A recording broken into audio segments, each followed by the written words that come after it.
Masakit ba ang inyong mga binti? Laging namamaga ang mga paa at napakaraming mga varicose veins ang makikita. Hello, what's up? Your best here.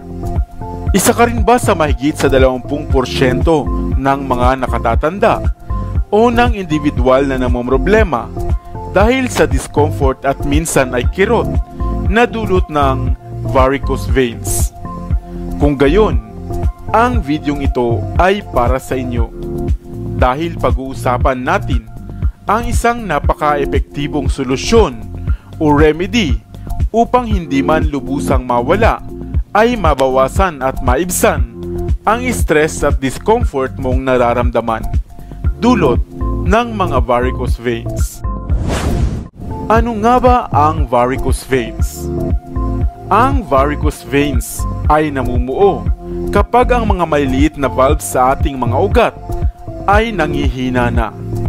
Nagbabara dito ang mga dugo at nagsasalasala at kalaunan ay namamaga.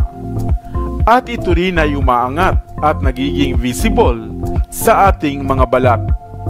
Kadalasan itong kulay dark blue o kaya naman ay purple, masakit at mabigat sa pakiramdam. At ang pinakamatindi ay kitang-kita nga ito sa ating mga binti at visible sa ating mga balat. Ayon nga sa pag-aaral, mahigit pala sa 20% ng mga matatanda ang nakararanas ng problema sa mga varicose veins. Maraming dahilan kung bakit tayo nagkakaroon ng mga namamagang ugat o varicose veins. Kagaya ng pagkakaedad, kasarian, at kadalasan ang mga kababaihang nagbubuntis o menopause na ang kadalasang mayroong mataas na tsansa upang magkaroon ng varicose veins. Maaari mo rin naman itong mamana o kaya ay bunga ng matagalang pagkakaupo o pagtayo. Kung mahilig rin kayo sa tabako at labis ang timbang ninyo, ito rin ay sanhi upang magkaroon ng varicose veins kalaunan. Marami na ngang naglabasang mga paraan upang mawala ang mga problemang ito sa varicose veins. Ngunit ito ay kadalasang napakamahal, katulad na lamang ng laser therapy, sclerotherapy, at vein surgery.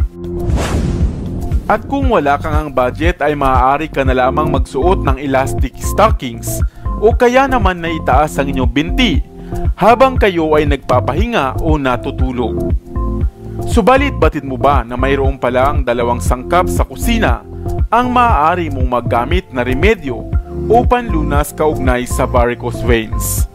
Ito ay ang bawang at ang sibuyas na kadalasan nating makikita sa mga kusina.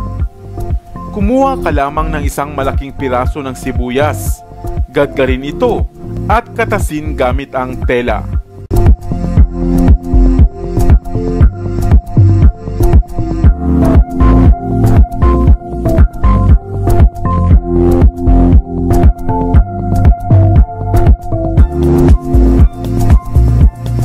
Kumuha ka rin ng 5 gloves o butil ng bawang, gadgarin din ito at saka katasin. Pagsamahin ang katas ng bawang at sibuyas at saka lagyan ng 1 kutsarang pulot o honey. Mag-init ng 3 kutsara ng butter at saka ito ihalo sa inyong mixture. Kung malamig na nga ay haplas ito sa inyong binti o sa bahagi ng inyong katawan na may varicose veins. Balutin ng cling film at maligamgam na tela.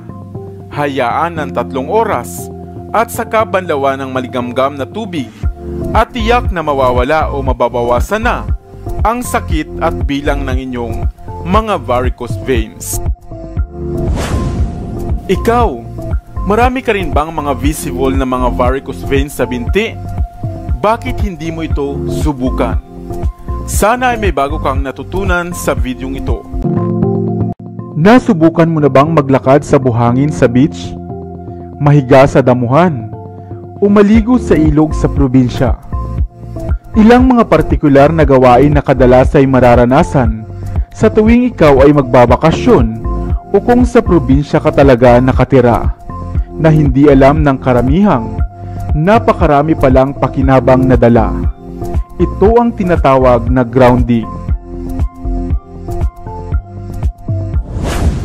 At kung ikaw nga ay mayroong mga iniindang karamdaman sa katawan, sakit man sa puso, fatigue, anxiety, depression, at maging problema sa pagtulog, o nais mo ng dagdag na kaalaman, ang video ito ay para sa inyo.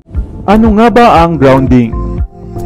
Ang grounding o earthing ay ang natural na pagkukonek natin ng ating katawan sa natural na mundo, ang Earth.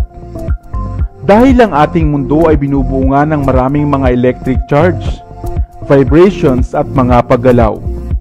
Mga aspetong kailangan din pala ng ating katawan. Bunga ng mabilis na pag-unlad ng sibilisasyon at ekonomiya, madalas ay hindi na nga tayo nakatutungtong sa natural na lupa.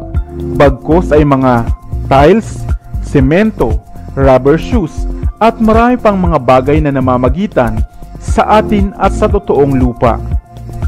Kailan ka nga ba huling naglakad ng nakaapak sa lupa, sa buhanginan o sa damuhan? Sapagkat ito ay mayroon palang napakalaking papel sa pagpapagaling ng ating katawan sa mga karamdamang iniinda, sa tulong ng mga electric charges buhat sa ating mundong ginagalawan. Ayon nga sa pag-aaral hinggil sa grounding o earthing, ito ay mayroong positibong naidudulot sa kalusugan ng ating mga cells upang muli itong maging aktibo sa paglaban sa mga karamdaman. Ani mo nga ang grounding ay mistulang antioxidants na natural na panlaban ng ating katawan sa mga sakit at karamdaman. Kagaya ng mayroong mga problema sa puso, mayroong mga inflammation sa katawan, namamagang mga kalamnan, mayroong anxiety, fatigue, at kung hirap ka nga sa pagtulog. Ito marahil ang dahilan kung kaya mas pinipili ng ilang mga may sakit na sa mga probinsya na lamang sila manirahan at lubusang magpagaling upang muling mag-connect sa ating kalikasan.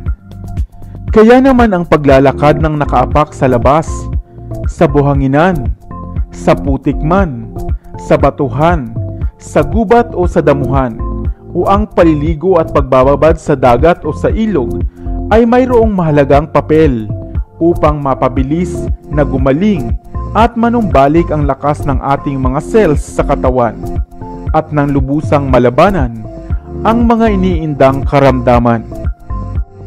Sa kasalukuyan nga ay madalas na itong inirerekomenda sa mga treatment ng ilang mayroong mga malalang kondisyon. Mayroon din namang mga grounding mats, grounding sheets o mga patches na ginagamit rin bilang alternatibo. Subalit mas mainam pa rin ang natural na pag-connect sa ating natural na mundo. Ikaw, kailan ka huling kumunek sa kalikasan? Isang simple at naka-enjoy na aktibidad, subalit mayroon din palang malaking pakinabang at tulong sa ating kalusugan. Kaya ikaw, subukan mo ring ibalanse ang buhay. Huwag puro work, kundi work-life balance lamang. Sana ay may bago kang natutunan sa videong ito. Iwan ka naman ng comment sa comment section sa ibaba. I-like at i-share mo na rin para naman sa kaalaman ng iba. Dito na sa Best TV, tayo ay matuto. Utak mapuno ng bagong kaalaman. Dito na sa Best TV, tayo ay lumibot. Lihim na mundo ay ating matuklasan. Dito yan sa Best TV, dito yan sa Best TV, dito yan sa Best TV. Sapagkat ang mga laki may alam. Dito yan sa Best TV. Tara bes, sabay-sabay tayo na matuto. Pagkat dito sa mundo lamang ang siyang marunong. Ating utak salina ng panibagong dunong. Mga bagay na sa buhay ay makakatulong.